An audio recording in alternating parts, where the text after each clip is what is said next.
오늘 우리에게 주신 하나님의 말씀 신약 성경입니다. 사도행전 16장 11절로 15절의 말씀 주시겠습니다.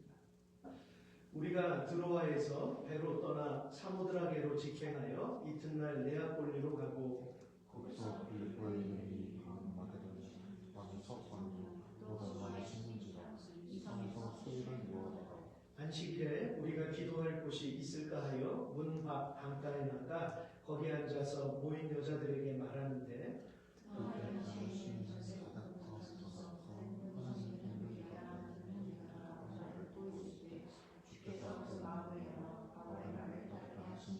함께 읽겠습니다. 그와 그 집이 다 세례를 받고 우리에게 청하여 이르되 만일 나를 주 믿는 자로 알거든 내 집에 들어와 유하라 하고 간구하여 머물게 하니라.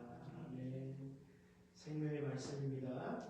오늘 함께 읽은 본문을 통해서 하나님의 거절에는 이유가 있습니다 라는 제목으로 주의 뜻을 나누도록 하겠습니다.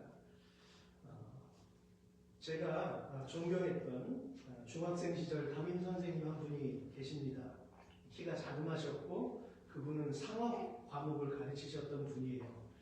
그런데 그분은 다른 교사들과 다르게 자상하고 또 학생들 한 명 한 명을 잘 살피시는 아주 그런 너그러운 분이셨습니다.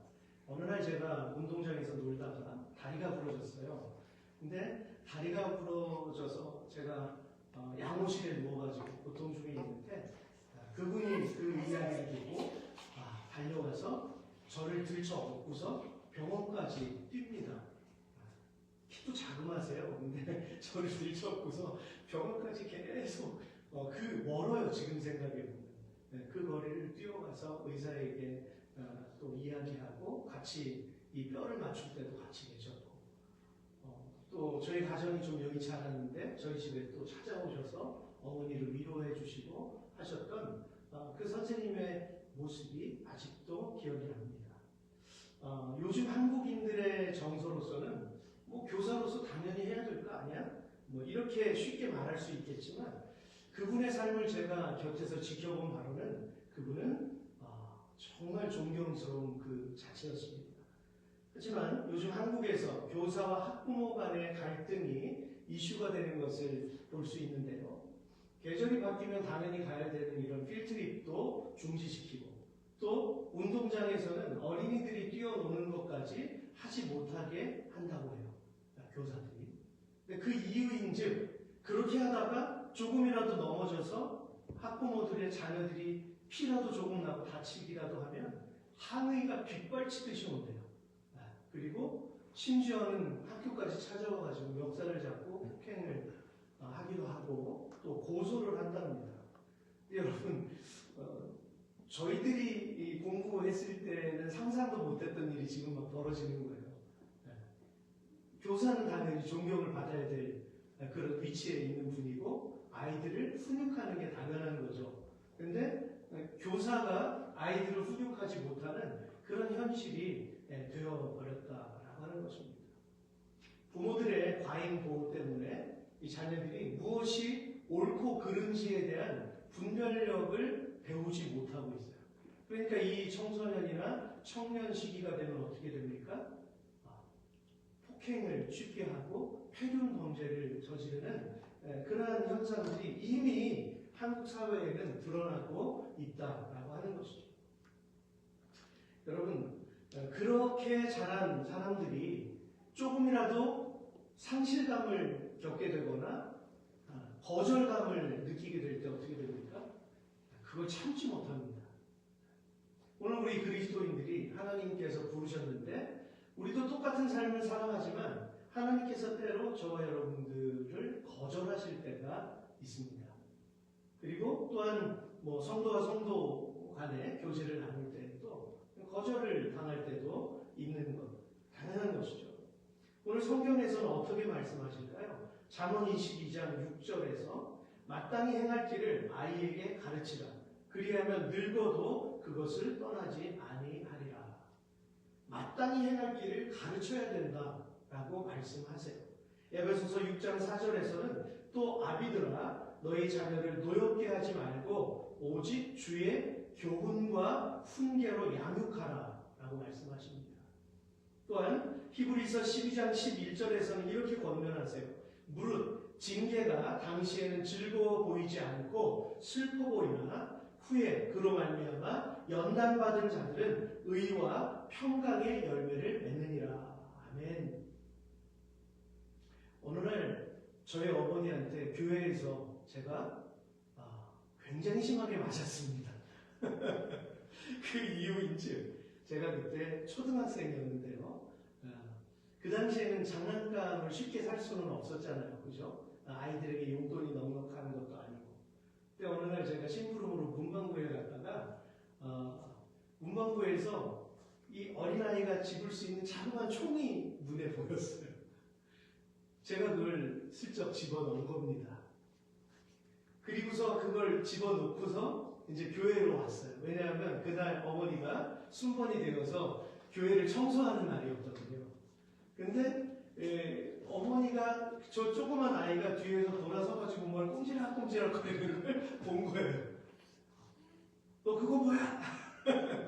화들짝 놀라가지고 그걸 어머니한테 이제 보여드릴 수밖에 없었죠.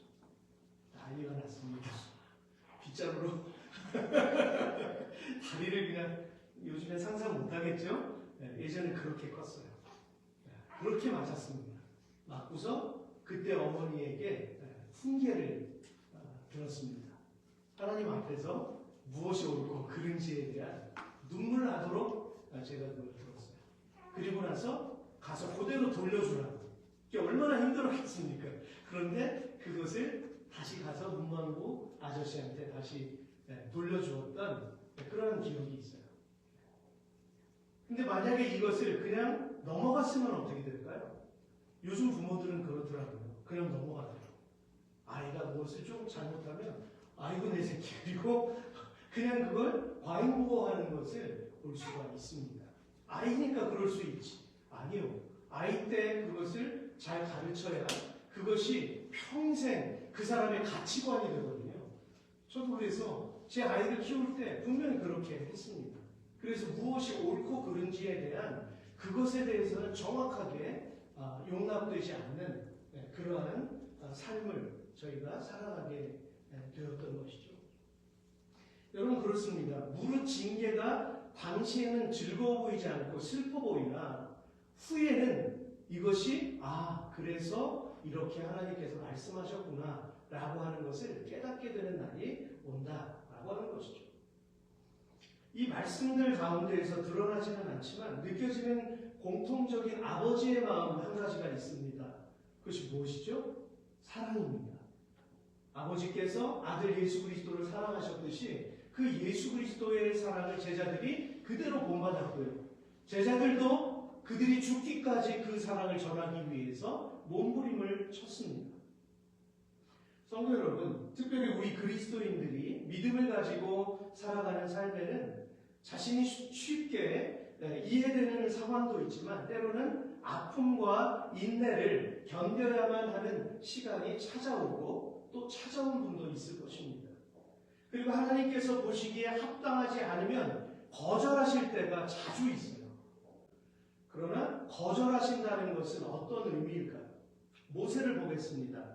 그는 히브리 민족의 번성을 두려워했던 이집트 파라오 왕조가 바뀌었어요. 이전에 히브리 민족을 환대했던 그 왕조가 있었는데 왕조가 바뀌면서 이제 히브리인들을 핍박하기 시작합니다.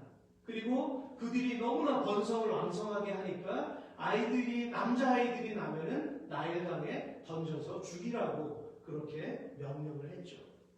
그런데 하나님의 계획은 모세에게 있었습니다. 그래서 하필이면 모세도 바구니에 담겨져서 나일강에 뛰어보냈는데 누가 발견합니까? 이집트의 공주가 발견을 합니다. 그래서 이 모세가 건짐을 받고 이집트의 그 지혜와 학문을 잘 배우고 그가 성장을 하게 되는 것이죠. 그래서 사도행전 7장 22절에서는 그에 대해서 말과 하는 일들이 능통했다. 노년의 부름을 받은 모세와 상극이네요. 그죠? 이 시절에는 말과 행동이 능통했다라고 했는데 얼마나 담대하고 자신만만했겠습니까? 그러나 미디안 광야로 던져진 모세의 모습은 어떻습니까? 힘없는 사람, 그죠? 아무런 소망이 없는 사람, 다 잃어버린 사람. 그렇게 보여졌던 것을 우리가 알 수 있습니다. 이집트의 왕자였던 그가 미디안 광야로 내쳐진 것은 단 한순간이었고요. 싸움을 말리면서 도와주었던 히브리인으로부터 어떻게 됩니까? 배신을 당합니다. 거절을 당한 거죠.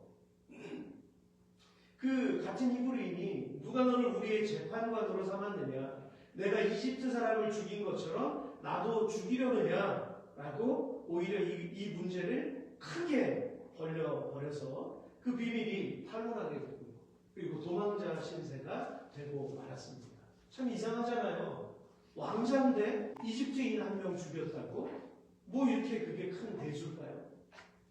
그러나 어쩌면 왕자의 권위로 이집트인을 구하기 위해서 같은 이집트인을 벌하였다면 용서받을지도 모르죠. 하지만 히브리인을 구하기 위해서 이집트인을 죽였다라고 한다면 상황은 바뀌어버리게 되는 거죠. 굉장히 큰 모멸감 또 이때까지 키워줬는데 배신감을 느끼지 않을까요? 그래서 그는 모든 것을 포기한 채 광야로 던져지고 말았습니다. 혹시 여러분 삶 가운데 좋은 의도로 누군가를 도와주었다가 또 호의를 베풀었지만 오히려 내게 돌아온 것은 상처뿐인 그러한 사건들, 그러한 일상은 없었는지, 내가 기대했던 것과는 다른 결과로 여러분들이 실족하거나 실망했던 적은 없었는지 모르겠습니다. 여러분이 잘 아시는 대로 사도 바울은요 이미 이방인에게 복음을 전할 준비가 되어 있었어요. 근데 몇 년을 기다렸는 줄 아세요? 16년에서 17년을 기다렸습니다. 그가 1차 전도 여행 때에는 안디옥 교회를 거점으로 해서 아시아 지역을 순방하기는 했어요. 그러나 하나님께서는 분명히 오래전 아나니아 선지자를 통해서 내가 이 바울을 이방인의 사도로 세웠다라고 분명히 말씀하신 바 있었잖아요. 근데 그 약속의 말씀을 듣고서도 16년과 17년 정도를 기다렸다는 거예요. 얼마나 오랜 세월입니까? 바울은 2차 전도 여행을 떠났고요. 그가 원했던 목적지에서 하나님은 자꾸만 떠나게 하십니다. 자꾸만 방향을 트시고 바꾸십니다. 그러니까 우리 오늘 말씀의 제목처럼 하나님께서 계속 거절하시는 거예요. 하나님, 저는 분명히 하나님의 말씀에 순종해서 하나님이 가라 하신 곳을 향해서 가는데 왜 자꾸만 내 방향을 자꾸 트십니까? 이리 가려고 하면 트시고 저리 가려고 하면 트시고. 오늘 6절 말씀에서 성령이 아시아에서 말씀을 전하지 못하게 하시거늘 그들이 부르기아와 갈라디아 땅으로 다녀가 무시아 앞에 이르러 비두니아로 가고자 애쓰되 예수의 영이 허락하지 아니하시는지라. 누가 허락하지 않아요? 성령이 원하지 않고 예수의 영이 허락하지 않는다라고 말씀하신 것입니다.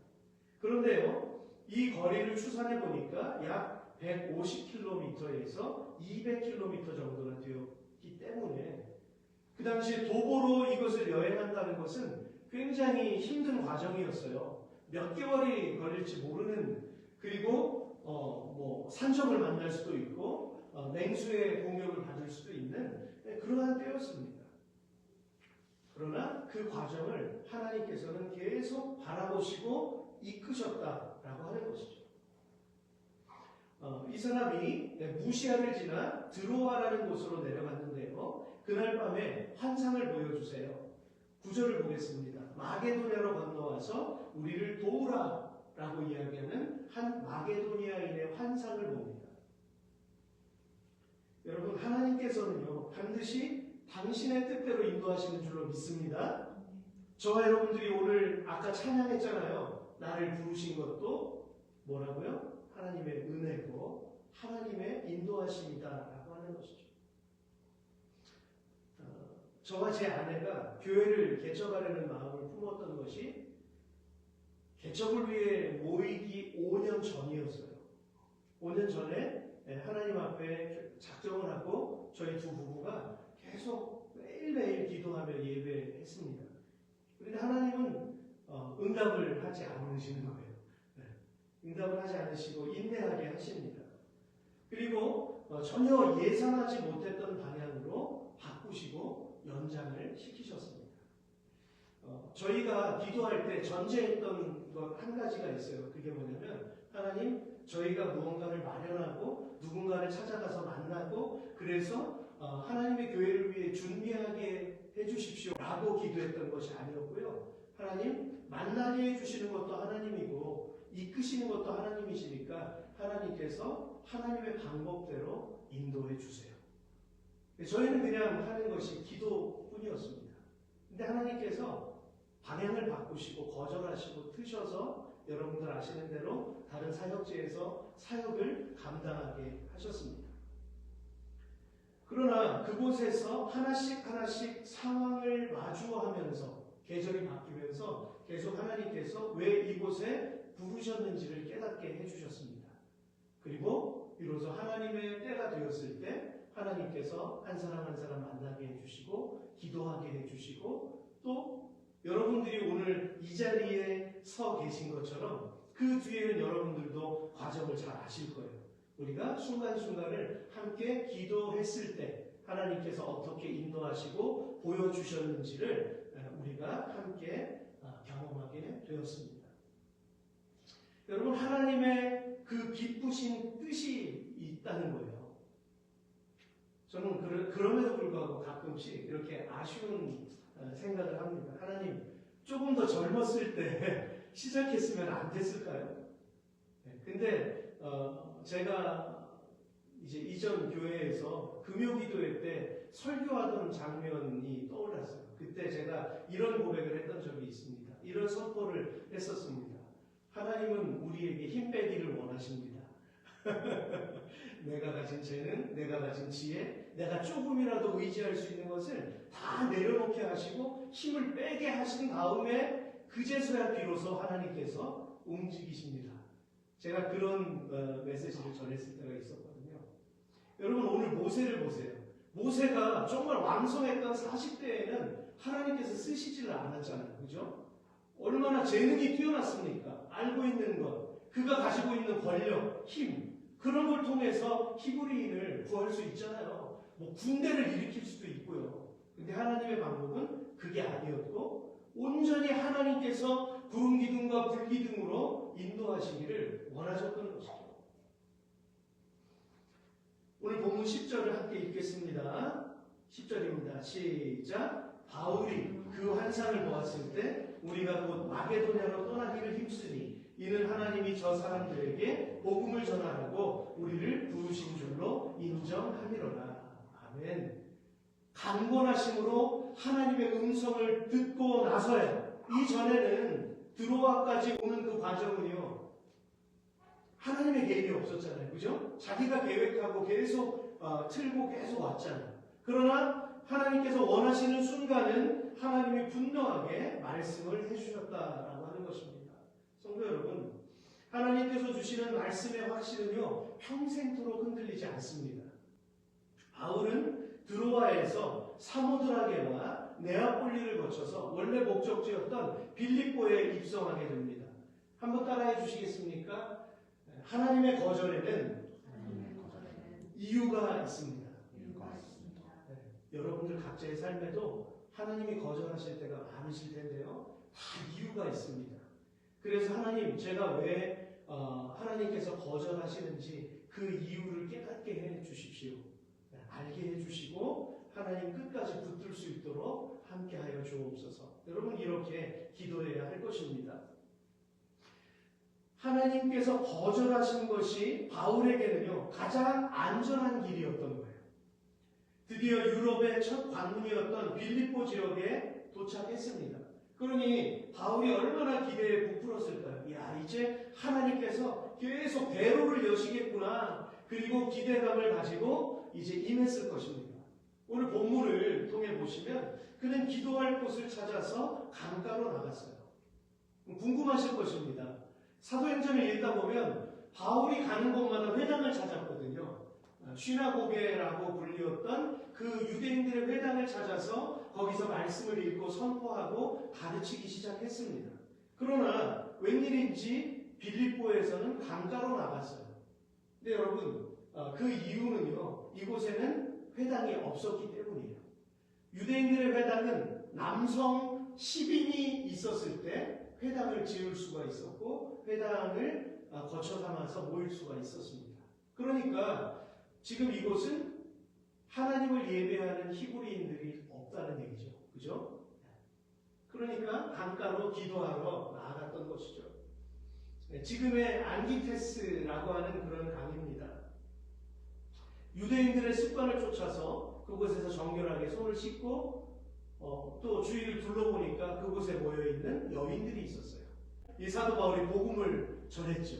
거기서 복음을 전했을 때 여러분 옷감 장사였던 유럽의 첫 번째 그리스도인 루디아를 만나게 됩니다. 여러분 한번 생각해 보세요.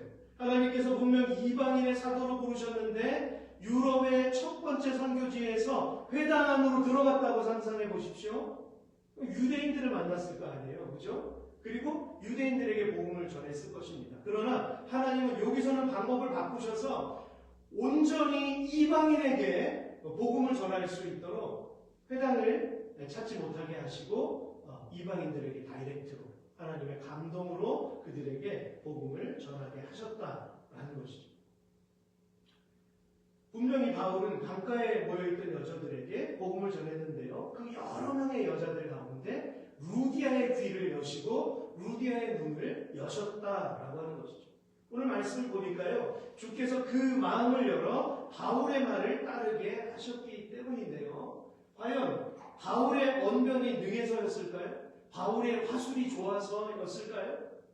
어떻게 여러분들은 깨달아지십니까? 하나님께 순종했기 때문이죠. 그죠? 그의 언변, 물론 언변이 있었겠죠. 하지만 지금 이 순간만큼은 그의 언변이 문제가 아니었어요. 성령께 순종했기 때문에 그의 입을 주장하신 것도 하나님이시죠. 그리고 루디아의 눈을 여신 것도 하나님이시고 귀를 여신 것도 하나님이세요. 바울이 한 건 없습니다. 바울은 순종하고 그 자리에 섰던 것밖에는 없었죠. 원문에서 따르게 하신지라라는 의미의 프로세케인이라는 표현은요. 단순히 인정하는 것을 넘어서 온 마음과 주의를 집중하여서 자신을 전적으로 내어 맡겼다라는 의미예요. 그러니까 그냥 우리는 그럴듯한 이야기를 들으면 감탄하잖아요. 좋은데? 정말 참 귀한 어록이다. 메모지에 적을 수도 있겠지만 여러분 지금 이 말씀을 통해서 루디아의 인생이 바뀐 것입니다. 이 복음을 통해서 바뀌어버렸어요. 그 뒤에 이어지는 장면이 뭡니까? 이 바울을 초청하잖아요. 자기 집으로. 온 가족을 끌어모아서 복음을 듣게 하시고 세례를 받는 이 놀라운 구원의 역사가 일어났다라고 하는 것입니다. 오늘 본문의 15절 말씀 그와 그 집이 다 세례를 받고 우리에게 청하여 이르되 만일 나를 주 믿는 자로 알거든 내 집에 들어와 유하라 하고 강권하여 머물게 하리라. 나를 주 믿는 자로 알거든 강권했다는 거예요. 말씀에 복음의 확신이 그에게 있었다라고 하는 것입니다. 이제 루디아는 성령의 음성에 순종함으로 그 가정의 구원을 이루었습니다. 한 사람이 변해서. 여러분들 한 분 한 분이 얼마나 소중한지 이 말씀을 통해 우리가 확인할 수 있잖아요. 그죠? 나 한 사람이 변하면 이렇게 놀라운 구원의 역사가 일어난다라고 하는 것입니다. 그래서 그녀도 스스로는 몰랐을 것입니다. 하지만 그녀 자신을 통해서 유럽의 역사적인 첫 교회가 탄생되었던 것이죠. 사진, 빌립보 기념교회입니다. 루디아가 세웠던 그 교회. 2000년이 지난 오늘까지 기념이 되는 이 놀라운 소식이 있다고 하는 것이죠. 여러분, 부르심의 확신은요, 지나온 길을 되돌아볼 때 하나님께서 어떻게 인도하셨는지를 묵상할 때 우리가 확신을 갖게 됩니다. 아멘? 네, 말씀을 통해서 확인하고 여러분들에게 베푸셨던 구원의 은혜를 회상하고 주님 앞에 결심하고 설 때 하나님께서 확신을 주신다라고 하는 것이죠. 그래서 예수님께서 내일 일을 위하여 염려하지 말라. 내일 일은 내일이 염려할 것이요 한날의 괴로움은 그날의 족하니라 라고 말씀하십니다. 나를 부르신 예수 그리스도를 신뢰할 때 이 말씀이 온전히 내 말씀이 되게 되는 것이죠. 잠언 3장 5절과 6절에서 너는 마음을 다하여 여호와를 신뢰하고 내 명철을 의지하지 말라. 너는 범사에 그를 인정만 해라. 내가 할 것은 내 날마다 살아있는 나 여호와 하나님을 인정해라. 하나님이 요구하시는 것은 그것밖에 없다는 거예요. 그리하면 내 길을 지도하시리라. 아멘. 오늘 그 하나님은 이 땅 에드먼턴에 살아계십니다. 우리 꿈꾸는 교회 이 예배 초소에 성령께서 운행하십니다. 애초에 하나님께서 세상을 창조하시기 전에 뒤죽박죽이었던 혼돈의 상태에서 성령이 운행하셨어요. 성령이 운행하셨다는 것은 암탉이 병아리를 껴안고 쓰다듬듯이 그런 표현이 들어있어요. 하나님께서 우리를 얼마나 사랑하시는지 모릅니다. 성령께서 오늘 저와 여러분의 예배를 얼마나 기뻐하시는지 몰라요. 하나님께서는 한 사람의 예배자, 매일 첫 화면 여러분 우리가 늘 보잖아요. 하나님이 찾으시는 예배자 되기를 원합니다. 오늘 내가 그 예배자가 돼서 하나님의 거절을 달게 받고 하나님 내가 순종의 길로 나아갈 수 있도록 저를 붙들어 주세요. 그렇게 함께 기도할 수 있기를 바랍니다.